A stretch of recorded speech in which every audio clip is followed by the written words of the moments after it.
A 160 meter long train crosses 160 meter long platform in 16 seconds. Find the speed of the train. So train உடைய length கொடுத்துருக்காங்க 160 metre plus இன்னொரு length கொடுத்துருக்காங்க platform உடைய length 160 metre. So ரெண்டுத்தையும் add பண்ணுங்க 320 metre நமக்கு total distance கிடைக்குது. அடுத்து என்ன கொடுத்துருக்காங்க டைம் கொடுத்துருக்காங்க.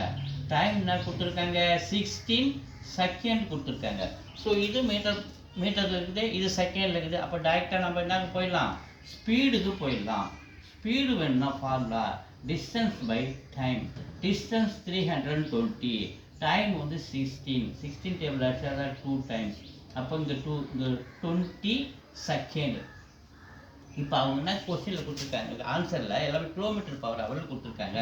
அப்போ நம்ம 20-ஐ கிலோமீட்டர் பவர் ஹவராக மாற்றணும்னா என்ன பண்ணணும், இதே மீட்டர் பை செகண்டாக இருக்குது. கிலோமீட்டர் பவர் ஹவராக மாற்றணும்னா 18/5 மல்டிப்ளை பண்ணுங்கள். ஸோ 5 டேபிள் எடுத்தா 4 டைம்ஸ் 4 × 18 72 km/h 2.